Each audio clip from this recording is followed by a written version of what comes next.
I'm going to start just by reading a couple of different things. This is from the Tao, the Tao Te Ching, Lao Tzu. It's the translation by, I don't speak Chinese, Hua Qing Ni. I've been contemplating this for, I don't know, maybe 3 years now. I think it came into being, somebody gave me a book, and it keeps revealing, it keeps way showing. If the people of the world were wise enough to plant their root of their lives deep within the subtle origin, then the worldly affairs of life would coherently follow the natural course. Harmony would abound of its own nature, and the peaceful order of the universe prevails, and unity manifests again of its own accord. If the people of the world were wise enough to plant the root of their lives deep within the subtle origin, then the worldly affairs of life would coherently follow their natural course, and harmony would abound of its own nature. Then the peaceful order of the universe prevails, and unity manifests again of its own accord.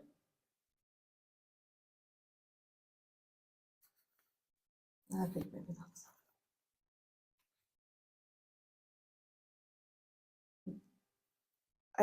This is a hard message to hear. On the surface, maybe not. I grew up watching TV in the 70s, peace, love, there were cartoons called Puff and stuff. So, there is the flower power, and on the surface, there is a sense of, we understand that this harmony, this peace, this essence, love.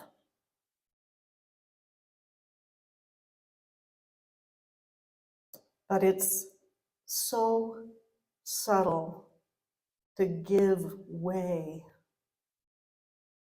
through the planting, rooting, anchoring in the subtle origin and giving way. It's so subtle, and it's so different than having an agenda, an expectation of harmony. I will do something, and this will happen in this harmonious way. And it's all very noble. I'm not against anything here. Dr. Hawkins used to call it all the good people of the world.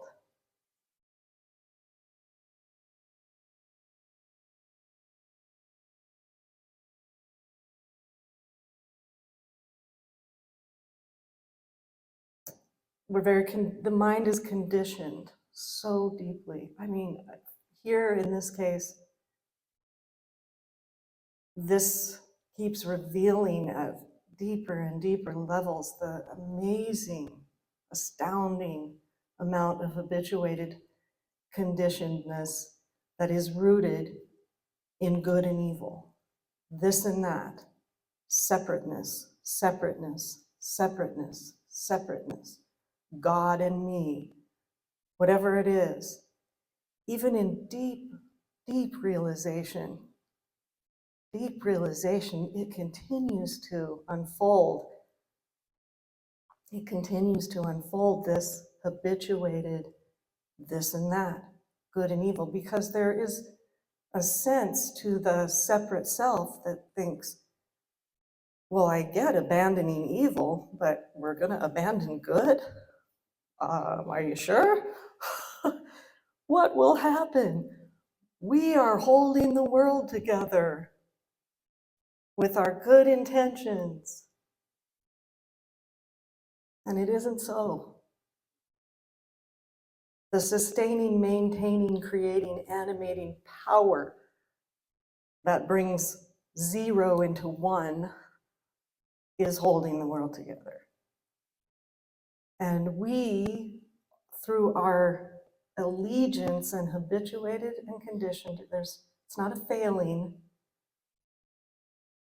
we're covering it with duality, good and evil. And then we're counting on reality to show up that way. And reality does, because reality is like electricity. Electricity is electricity. If it runs through faulty wires, it's not at fault for a fire. If it goes into a room and the switch isn't on and nothing's illuminated, it's not the electricity that's missing. It's not the electricity that is behaving in a certain way. You understand what I'm saying? It is what it is. It is what it is. The apparatus, the mind is coloring it with a flavor of good and evil, this and that, me and God, separate self, separate, separate. And this is a teaching about the death of the separate self. In this case, the whole thing, blew open very rapidly and concisely, and for whatever reason, the dualistic way, the apparatus, the vehicle, the instrument went offline for about a couple of years. So, like if our daughter would come to me and say, this and this is happening and this is happening, I literally couldn't see it. I only could see love. I would say, I can't imagine that, sweetheart. I can't imagine that. What are you talking about? I can't imagine that. And she'd be like, Mom, this is happening.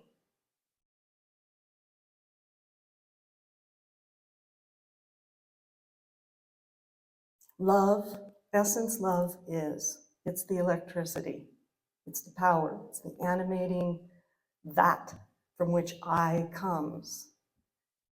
It's the let there be light from the ground of our being, the subtle origin of our being.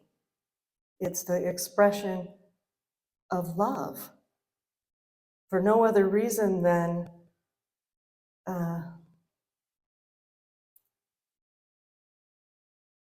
how to say without it sounding, our words are just so, there is no reason. Its nature is that, like water and wetness. Its nature is loving expression. That's the nature of it. It's not trying to be wet. It's not trying to give wetness, deciding who gets wetness and who doesn't get wetness, who meditated the best, and who did the most good deeds in their life. And no, that's all made up. It's crazy. It's all made up.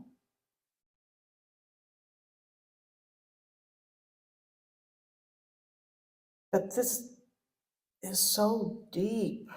Even, here in this case, 2 years of absolute no division. I can never believe it again. It will never be believed again. I could never, it's like having eaten honey and then trying to pretend, you don't know what it tastes like. It can never be believed again. And yet the seduction, the pull of the collective linear causality and good and evil and the war between the two and all that stuff, it's seen. It's not believed, but it can pull. It can pull the mind out of a clear channel of an avenue of awareness, to a cookie cutter sort of instrument of war, opposition, separateness, just dividing everything up. So awareness is flowing, the ground is flowing, whatever you want to call it, the electricity that I'm using as a metaphor here is, the moment is. The moment is. And then the decision to see it as this, that, this, that, this, that, this, that, and then the decision to believe that. The sensory awareness is not the problem. That's the joy. If all is embraced as its true nature, it's the belief in separation, the belief in a separate defensible territory called me that could be harmed and is separate and finite and what's the word, mortal, can die, can stop existing.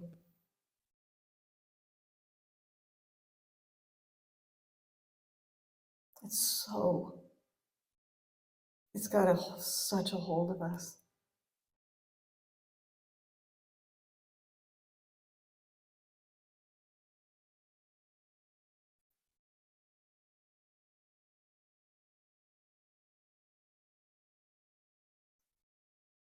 The phases, levels, I don't know. Some people have not liked the word level. I use it a lot because of Dr. Hawkins, but I don't mean a hierarchical sort of deal. Frequency. I'm looking at this beauty here. The phases of unfolding of what's been classically called no self, where the center is not revolving around that separate defensible territory anymore. It's not believable. It's not the orientation of selfhood. You might have an orientation of selfhood of oneness, or an orientation of selfhood of emptiness, or no thingness, wholeness, eternal wholeness. But it isn't strongly identified as a me-ness anymore. It can behave and express very easily as an individuation and joyfully, like a rose unfolding. That's its dharma, that's its truth. But it isn't orienting through the narration in the head around the idea that it's this separate little self or something. So the phases of that can be so fierce. They're so fierce, and I don't know that they're that well mapped. We're very fortunate because we have Sharon, kind of leading the way with this love embodied, but it's not well mapped. You don't find a lot about it because I wonder, I don't know, it seems like maybe that's because, and I'm not pitting male against female or gender blah, I'm not. The feminine aspect of the divine hasn't been as readily brought forward for however long. That sense of wholeness, embodiment, earthiness. Heaven is spread upon the earth for those who have eyes to see. Not heaven is somewhere we're going eventually if we can possibly, sit still and quiet long enough. Oh dear. What did Audrey always used to say? There's more truth in one blade of grass than anything that can be achieved during a meditation session.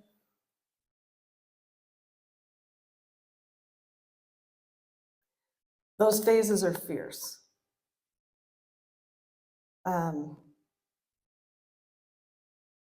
The sense of, I'm just diving in real deeply the first day, because why not? The sense of death is real. Everyone feels it, even if they're not consciously in a spiritual circle and reading The End of Your World. It feels like the Kali Yuga. It feels like a time of the phoenix,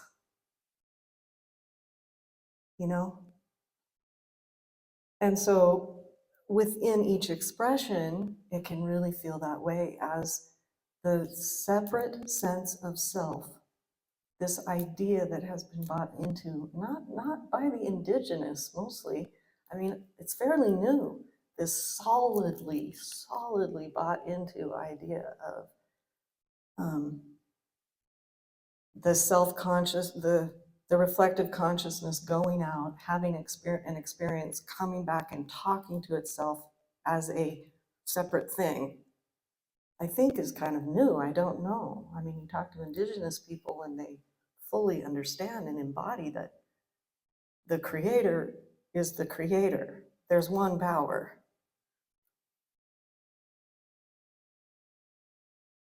But many of us are experiencing, this draining out, this dissolution, real deep emptiness that can feel, I have people ask all the time, am I depressed? I have felt that, wondered, what's going on? The dissolution of the personal will, the dissolution of the personhood.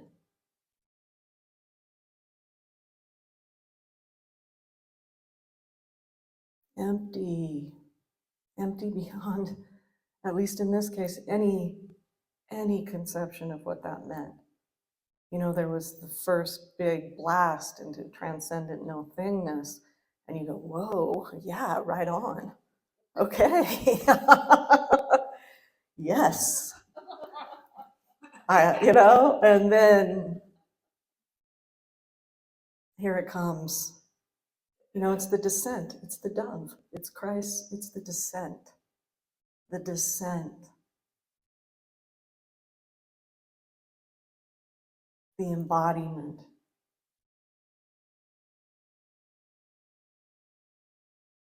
And I see that a large part of the transition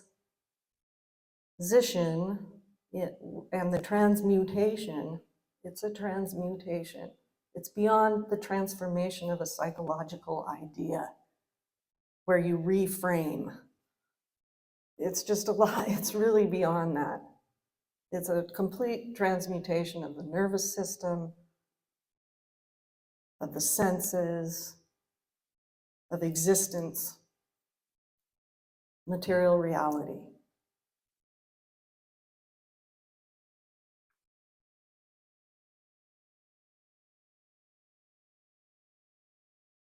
And it can be uncomfortable. And what I hear a lot, and personally as well, is we're just really not that great with uncomfortability. Is there a pill? Our son wrote, the billboards on the freeway, just exit here, get as numb as you can with the cannabis and get back on that freeway, whatever it takes. Don't feel uncomfortable. Mediate that reality in some way, whatever that mediation is for you, I get it. Because naked, sober, feet on the ground reality is like, whoa. With this wide open.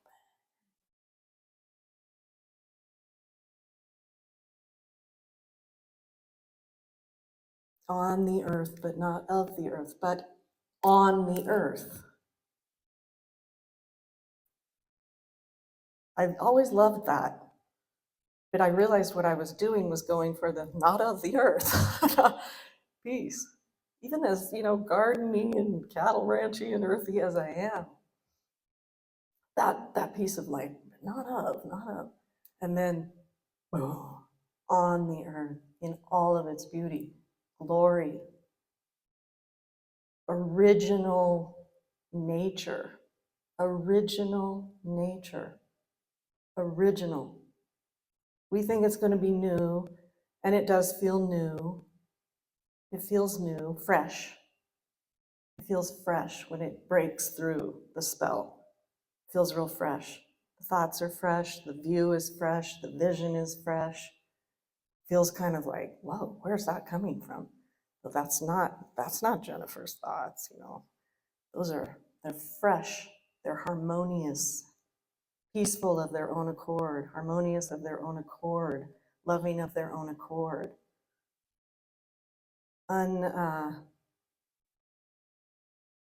Not obscured.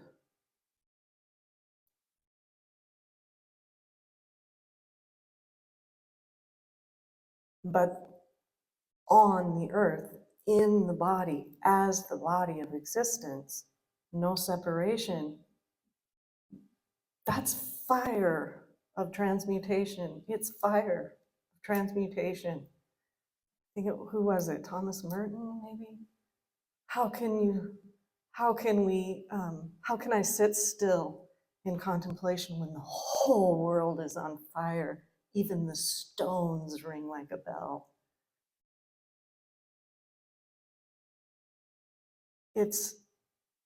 We're in that time.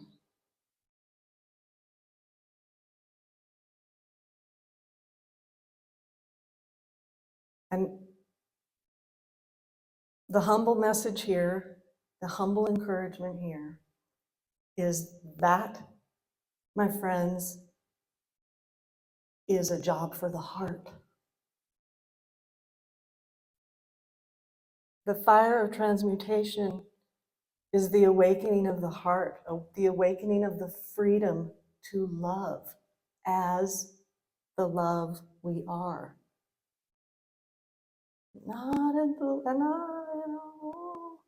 There's nothing wrong. There's no failing. There's no mistaken sinfulness or whatever. That's all conditioned in there as well. There's a greater and greater and greater and greater and greater capacity to live as what one truly is. And the instrument of transmutation is the alchemical fire of the heart, the spiritual heart, the cosmic heart, the heart of the cosmic mother, not in relation or opposition or duality to father or anything like that. I'm just the feminine, liberated heart feltness in a whole way. So the human heart dances within that. The human heart opens and closes and gets scared and gets broken, and it's part of the poignant beauty of fall into winter, winter into spring, spring into summer. Like Pablo Neruda in that one poem, maybe it can teach us something as when everything looks dead, but then rises to life again in the spring. You hear what I'm saying?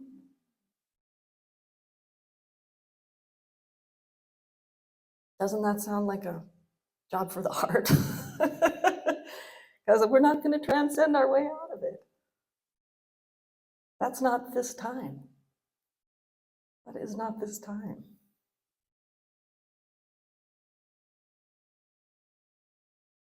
Rooting into the subtle origin, the Tenpo Jigme, I am White Tara. I am of the nature of the peaceful ground. I am of the nature of the peaceful ground. I am of the nature of love. Rooting there, harboring, refuging, and then expressing as that as best we can in each moment. As the waves of conditioned, dualistic separateness meet their eventual end and return to love. It's got to happen. It's got to happen. And I get that it can be, no, thank you.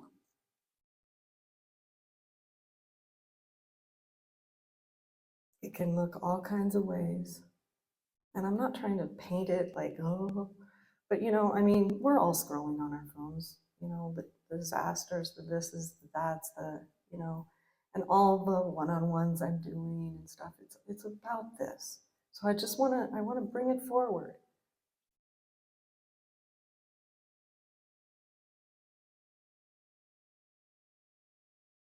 We're all thinking about, where's our water going to come from? Or is there going to be too much water? Or is there going to be this or that? My grandkids. And then also within just the individuation as the dissolution of the personal psychology, personal history, personal preferences, personal identification begins to erode and dissolve. There are phases of that can just feel extremely fierce and death-like emptiness to the point of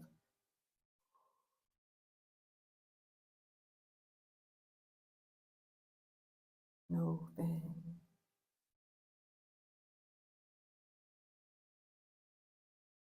But the heart knows the way. Burning, undiminished, fearlessly, joyfully, knowing, unbounded, limitless.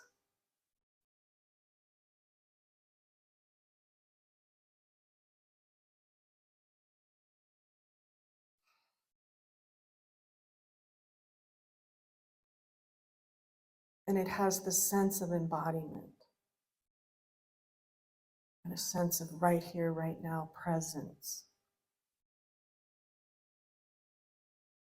Right here, right now presence.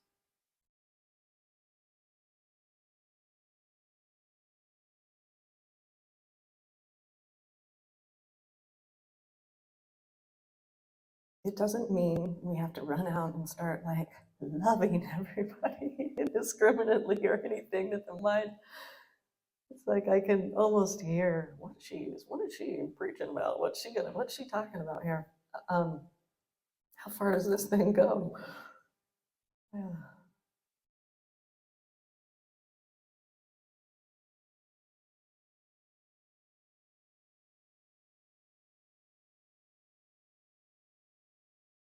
Give the separate sense to the heart. Give the separate sense to the ground. And root, as it says, plant deep,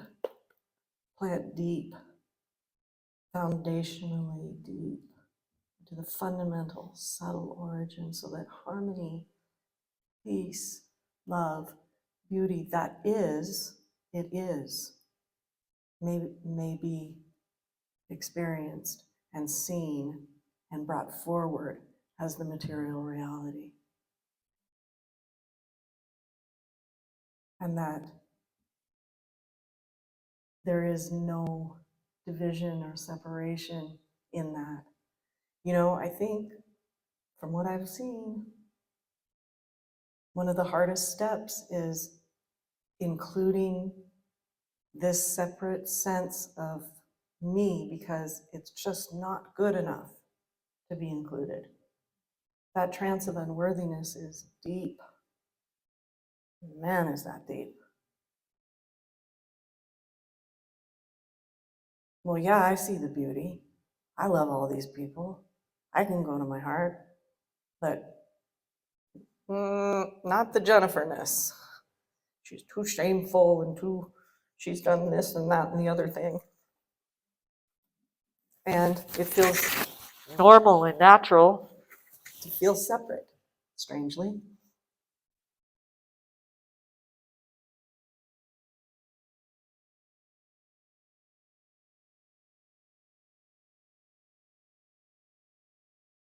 It's a radical, radical, radical act of love to give this sense of separateness away.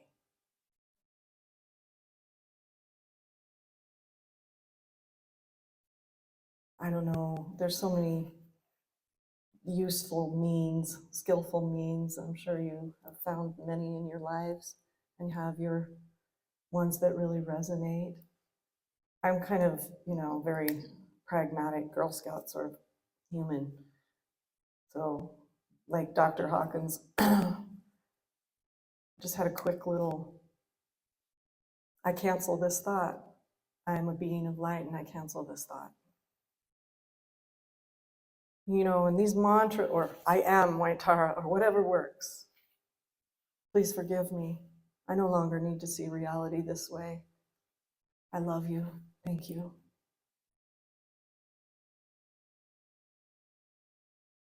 If you listen deeply, it'll start coming forward. There was a period of time where very naturally, very spontaneously, as all of this was dissolving, I love you would just come forward constantly. In the middle of a skirmish or in the middle of a whatever, emotional challenge in the emotional body generally, because we're so repressed. I love you. Be like, I'm not feeling the love. Where's that coming from? I love you. I love you. I love you. It starts getting a hold of you, permeating, as Sharon says, permeating.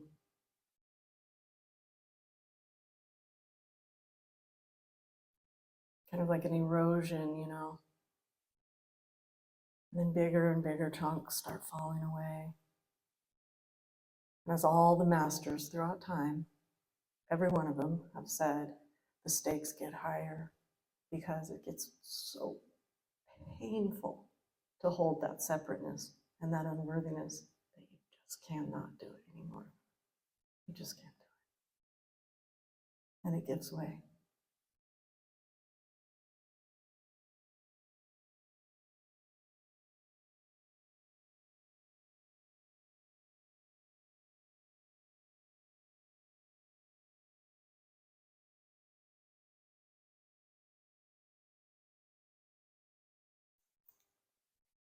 Ananda Mahima.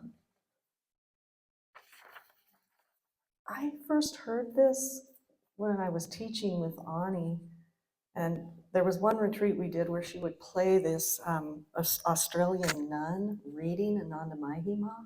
It was just profoundly transmissive, like, whoa. And this one really stuck with me. I would just hear it over and over and over. Either melt by devotion the sense of separateness, or burn it by knowledge. Not intellectual knowledge, by finding out who you are, knowledge. Either melt by devotion the sense of separateness, or burn it by knowledge. For what is it that melts or burns? Only that which by its nature can be melted or burned, namely the idea that something other than the self with a capital S exists. You hear that? Only the separate self burns. Don't worry. What will happen then? You will come to know your true self.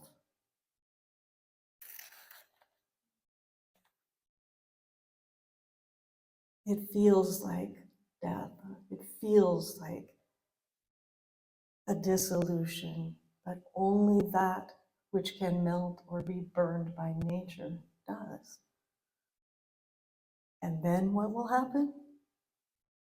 We will come to know our true self. Love. Uncaused. Without limits, without borders, without conditions, without ideas of this and that and good and bad and who's worthy and who isn't, and who's on one side and who's on the other, and us and them.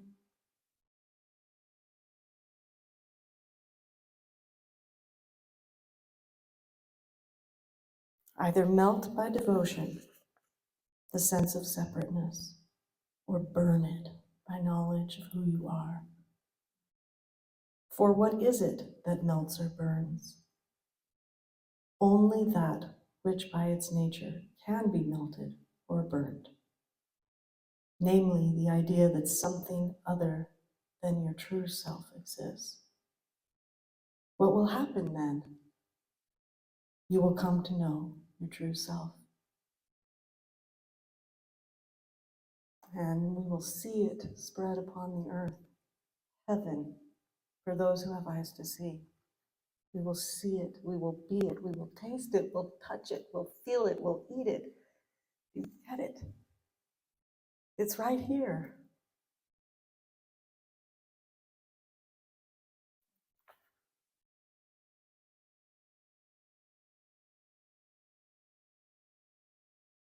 Mm.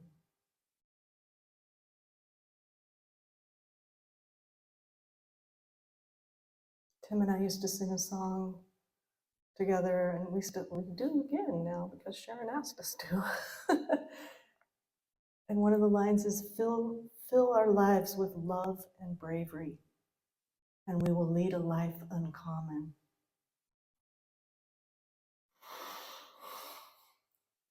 Here we are. This is our time. I'm so happy we're together.